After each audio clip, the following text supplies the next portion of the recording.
en el país desde este miércoles. Bueno, ¿cómo no vamos a estar preocupados si tenemos casos de influenza, si tenemos oropouche, si tenemos, tantas emergencias y los médicos están parando? Ustedes me dirán, pero atienden emergencias. Claro, pero en esta ocasión hay muchos enfermos con infecciones respiratorias, se ha incrementado el número de los casos de oropouche. Y claro, uno dice, los médicos están en su derecho de protestar, ¿no? Porque no están de acuerdo con lo que ellos llaman una jubilación forzosa a los 65 años. Pero qué lindo sería también verlos que paren para que se mejore la condición en los hospitales, en las clínicas del país. Si me permiten, voy a darle la bienvenida al exministro de Salud, al doctor Guillermo Cuentas, que muy amablemente ha accedido a nuestro llamado. ¿Cómo está, doctor? Qué placer saludarlo, y lo hacemos a través de la línea telefónica por los problemas en WhatsApp y el Zoom. Bienvenido. Muchas gracias por la invitación, Casimira. Muy buenas tardes. Le repito, siempre es una enorme satisfacción el poder conversar con usted. A ver, doctor, me gustaría empezar preguntándole, ¿qué opina usted de este paro de 48 horas del FESIMRAS? ¿No? Ellos dicen, no estamos de acuerdo con la jubilación forzosa a los 65 años, pero a la vez, como yo explicaba, hay pues emergencias que los médicos deben atender en el país. Ahora, no voy a generalizar a todos, ¿no? Pero hay un sector que últimamente se dedica a parar y se olvida de los pacientes, que son los más perjudicados. Bueno, en este contexto quiero dividir los dos temas. Primero el tema de la jubilación y luego podemos hablar ya de la crisis del sistema de salud. El tema de la jubilación. Hay un reclamo de los médicos por la edad en que estarían obligados a jubilarse. La diferencia que existe entre un funcionario médico y otro funcionario de otras profesiones, tanto en el sector público como en otras instituciones, es el momento en que ingresan al mercado laboral. Pongamos de ejemplo, comparando a un maestro. Un maestro sale bachiller de los 18 años, ingresa a la normal a hacer sus estudios de maestro y usualmente concluye en 4 o 5 años. Ese es el promedio de conclusión, de modo que entre sus 22 o 23 años ya está trabajando y empieza a aportar desde esa edad. Cuando llega a los 65 años ya tiene 42 o 40 años de aporte para su jubilación, porque ahora estamos bajo el sistema de capitalización individual. Un profesional médico son 6 años de estudio, luego viene el año de provincia, ya son 7, luego viene la postulación para hacer la residencia médica. La residencia médica hoy significa que si va a estudiar una especialidad clínica son 3 años. Si va a estudiar una especialidad quirúrgica son 4 años o 5 años en el caso de la neurocirugía. Entonces, si usted calcula 24 más 5, ya son 29 años, casi 30. Luego viene, hoy ya se exige por nuestro perfil epidemiológico, una subespecialidad inclusive, de modo que su ingreso al mercado laboral y empieza a cotizar a partir de los 32 y 33 años, algunos inclusive a los 35. Entonces, si empieza a cotizar desde esa edad, obviamente la cotización va a ser por lo menos 10 años menor a la que cotizan los otros profesionales. Estamos hablando de 120 cotas o 120 cotizaciones menores las que va a acumular el médico. Alguien podrá decir, pero es que los médicos ganan bastante. No. El gran problema que existe hoy en el sector salud es la asimetría de los ingresos. Existen los médicos generales que tienen un salario básico, existen los especialistas, pero no todos pueden obtener ese título a no ser que ingresen por concurso de méritos. Existe el escalafón, efectivamente, e inclusive en los últimos años, lamentablemente, hay una disminución del salario en las clínicas privadas. Los médicos generales, los de turno, tienen salarios entre 3.500 y 4.000 bolivianos. Entonces, ese es el primer tema. Entonces, ya tienen 10 años o 120 cotas menos que cualquier otro profesional. Eso incide directamente en la jubilación, porque usted sabe que la capitalización individual está en función de los montos que ha acumulado el profesional para su propia jubilación. A partir de ello además hacen unas reglas hasta los 100 años, de modo que a partir de ello él recibe una jubilación. Creo que este es el primer elemento. El segundo elemento que realmente es sorprendente es que está en la ley que dice que a los 65 años el médico debería ser evaluado en el Instituto Nacional de Salud Ocupacional. La pregunta es muy sencilla. ¿Quién va a evaluar el conocimiento o la calidad cognitiva del médico? Aquí no estamos hablando de fuerza laboral o de discapacidades, que es lo que hace el instituto. Hay valor para cada discapacidad o inclusive para enfermedades de base. ¿No es cierto? Básicamente la silicotuberculosis, o cuando hay amputaciones, pérdida de algún miembro, o la fuerza muscular, porque hay gente que trabaja haciendo esfuerzos físicos. Le pongo el ejemplo de un minero que tiene que levantar una perforadora. En el caso de los médicos a los 65 años, ¿quién va a calificarle su cualidad cognitiva? Porque es sus conocimientos, ¿no es cierto? Y su capacidad de seguir diagnosticando patologías. ¿Va a ser su sociedad? No. Ocurre que va a ser un profesional, con todo el respeto que puedan tener los profesionales de medicina del trabajo, porque son ellos los que van a hacer esta evaluación, de modo que la evaluación va a ser completamente subjetiva. Y sin hacer grandes comparaciones odiosas, porque pueda no caer muy bien a la gente. Pero yo quiero indicarles que la mayor cantidad de los profesionales de mayor prestigio y cuya meta más importante que pueda tener un profesional en el mundo es tener el premio Nobel, vean la lista, la edad promedio de los premios Nobel. La edad promedio de los premios Nobel está por encima de los 70 años. ¿Eso qué significa? No estoy queriendo comparar, simplemente poner cronológicamente o biológicamente que estos genios de la medicina tienen sus conocimientos intactos y tal vez inclusive más experiencia después de los 65 años, 70, si no, no les darían a esa edad el premio Nobel. Entonces creo que ahí hay un tema más complejo que simplemente ser mecánico, decir que los van a calificar los del INSO. ¿Cómo los van a calificar? ¿Les van a tomar examen de sus conocimientos? ¿Son cardiólogos, son gastroenterólogos, son neurocirujanos, son traumatólogos los que los van a calificar? ¿Quién puede calificar a un neurocirujano? Tendrá que ser otro neurocirujano, porque un médico del trabajo, bajo qué criterios técnicos y académicos podría calificar. O sea, ahí tenemos la primera subjetividad. Y el otro problema que tenemos en Bolivia en el sector médico es la diferencia que existe entre los médicos que trabajan en el Seguro Social a corto plazo, en las cajas, y los médicos que trabajan en el sector público. Los médicos que trabajan en la Seguridad Social, en las cajas, están amparados por la Ley General del Trabajo. Eso significa que a la conclusión de su actividad laboral tienen derecho a una indemnización que es el equivalente a un sueldo por año, tomando como base el salario promedio de los 2 últimos años. A un médico del sector público, cuando termina su vida laboral, es una cena de despedida y ahí se acaba. No recibe un solo peso por 30, 25, 40 años que hubiese trabajado. Entonces es la segunda gran diferencia que siempre era una de las demandas del cuerpo médico en Bolivia. Ese es un tema importante, central. Claro, importantísima su explicación, ¿no es cierto? Entonces, doctor. Ese es el tema. Y claro, pero según el viceministro de Pensiones, el proyecto de ley 035 no consigna esto de la jubilación forzosa. Es decir, ¿habrá también una especie de susceptibilidad en el sector médico, considera usted?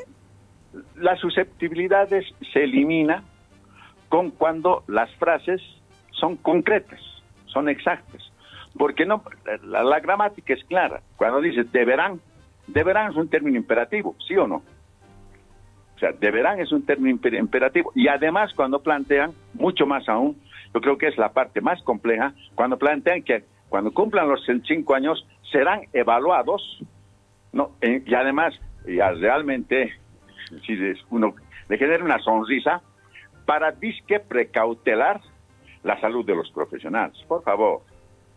Es decir, el profesional médico está expuesto a complicaciones porque trabaja con pacientes, trabaja en epidemias. Entonces, ¿cómo van a precautelar la salud de un médico a los 65 años? Si es un médico hipertenso, le van a decir, vaya, jubílese. Si tiene diabetes, le van a decir, jubílese, porque estamos precautelando su salud. ¿Y quién va a definir si ese médico está o no en condiciones técnicas, académicas y cognitivas para seguir desarrollando su actividad? Creo que esto se soluciona con una sola frase. Eliminen ese tema de simplemente que a partir de los 65 años un médico voluntariamente ponga la frase voluntaria, ya está. ¿No es cierto?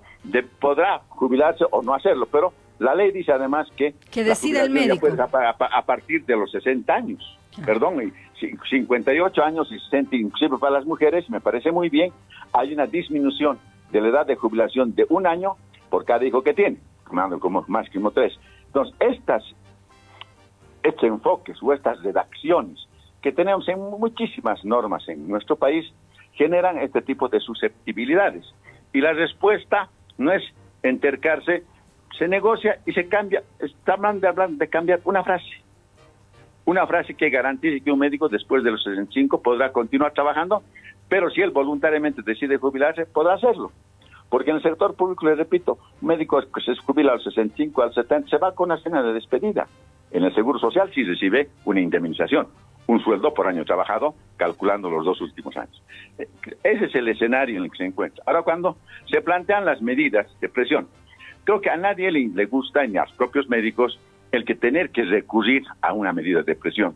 Lamentablemente, la estructura institucional del Estado boliviano genera ese tipo de reacciones, porque tenemos un Estado, ¿no es cierto?, que tenemos miles de leyes, ninguna se cumple, tenemos normas, una constitución supuestamente supermoderna, todo, pero hay la incertidumbre y lo único que tiene el sector, los sectores laborales o los sectores, pues sean de profesionales, es recurrir a medidas de presión, porque no existen mecanismos institucionalizados que eviten estas medidas de presión. ¿Qué medida de presión le queda al profesional médico? Aunque no quiera hacer, le queda el paro, porque es la única forma que genera atención a las autoridades. Porque mientras envía notas, solicita negociaciones, solicita entrevistas, siempre la respuesta es un vacío de respuesta, no existe la respuesta. Entonces, ¿quién le obliga? Al médico. ¿Por qué? Porque cuando hace un paro es parte de un reclamo legítimo de la población que se ve coartada en su derecho a recibir atención en salud, pero al mismo tiempo es el único mecanismo de presión que en algunos casos no obligue, sino permita que las autoridades empiecen a querer negociar, porque si se ponen las dos posiciones radicales, ¿no es cierto?, de pensión, y además unas explicaciones subjetivas que de verdad carecen de todo criterio técnico. Bien, doctor, gracias. Ahora vamos a esta otra preocupación por parte de los usuarios, ¿no?, que es el tema de la situación, por ejemplo, en los hospitales.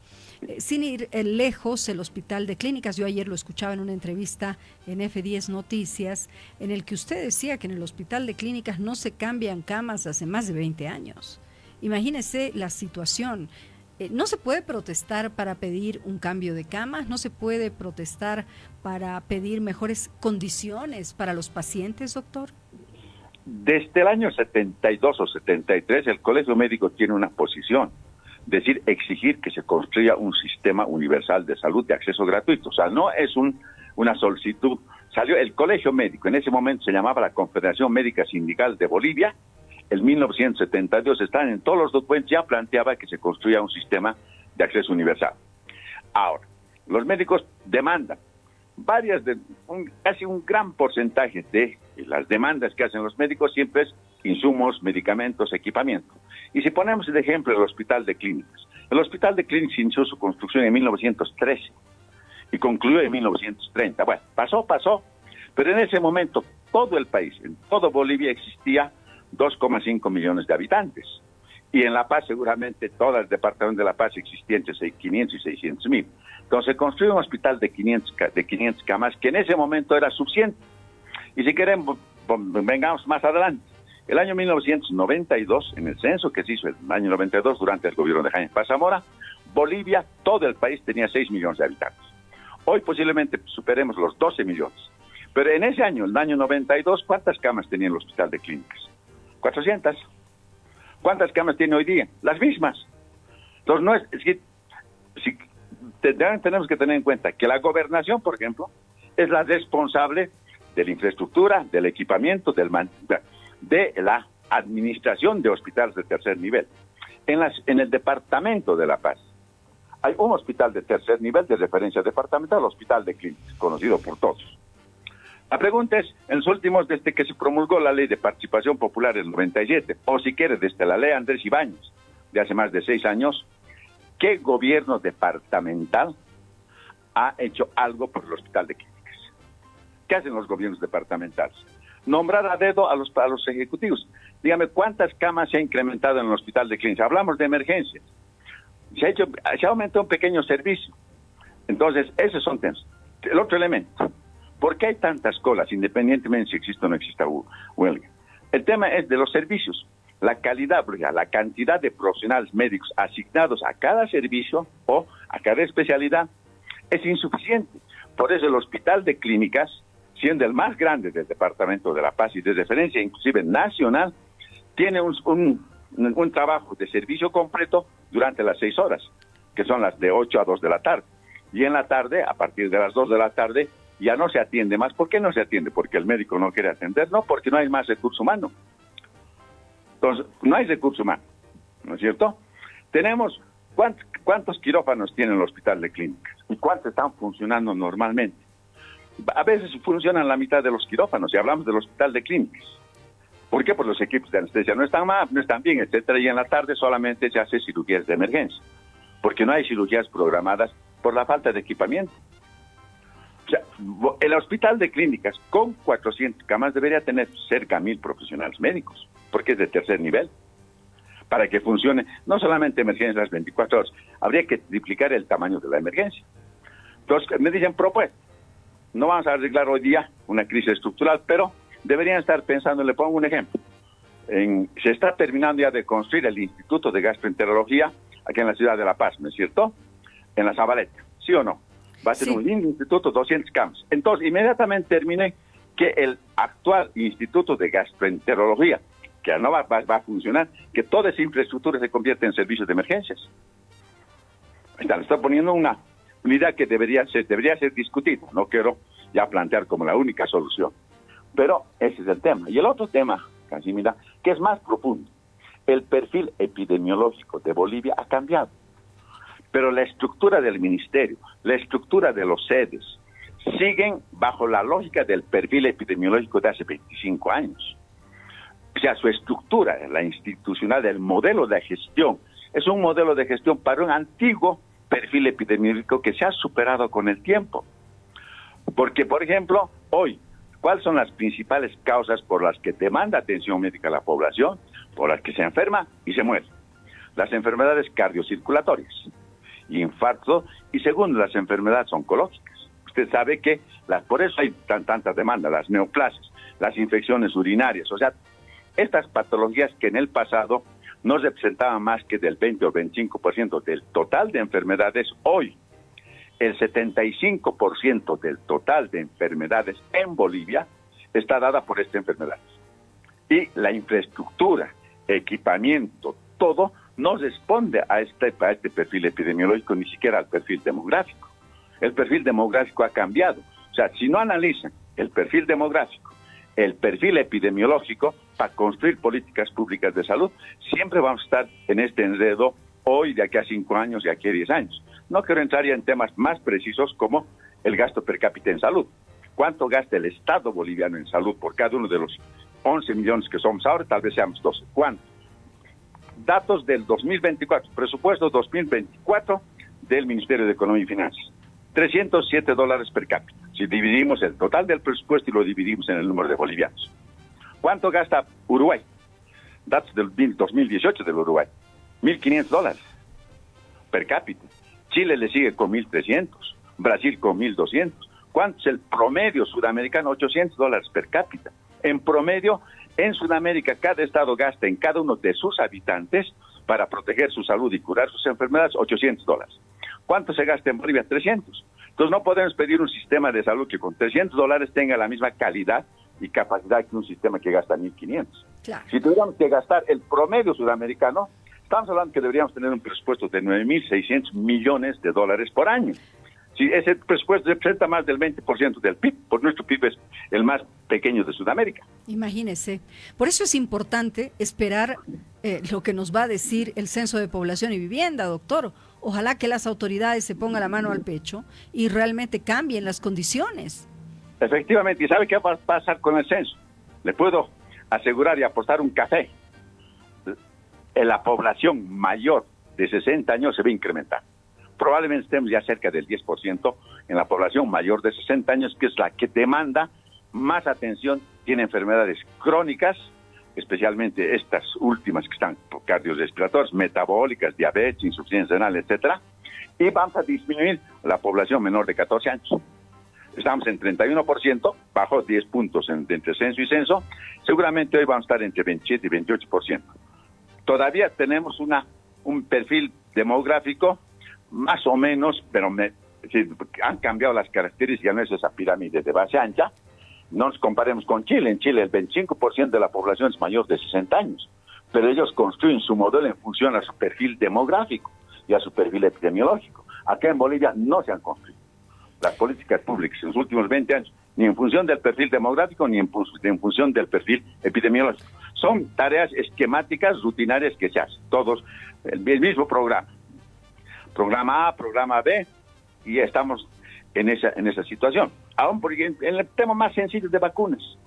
Hoy en Bolivia somos el último país que no termina de incorporar la vacuna contra el papilomavirus. Con esa vacuna vamos a disminuir un gran porcentaje del cáncer cérvico-uterino. Pero no tenemos una política o un programa nacional de enfermedades oncológicas. Es decir, todo esto genera una crisis de orden económico, de modelo de gestión y de orden técnico. Entonces, frente a eso, estamos en un escenario bastante complejo. Ojalá en los próximos años podamos revertir esta situación. Así es, bueno, nos deja más preocupados. Doctor Cuentas, con toda esta explicación que nos ha dado esta tarde, y como siempre le agradecemos muchísimo estos minutos, su tiempo, y será hasta una próxima oportunidad. No, gracias a usted, Casimira, y esperamos que se solucione y no sea la única buscar una solución a través de la presión. Creo que a nadie le gusta, tampoco le gusta al personal médico estar en paros, manifestaciones, pero parece que no tuviéramos otro mecanismo en nuestro país más que la presión, que se ha convertido en una medida cotidiana de todos los sectores. Gracias, doctor, nuevamente. Un gusto. Gracias a usted, Casimiro. Buenas tardes.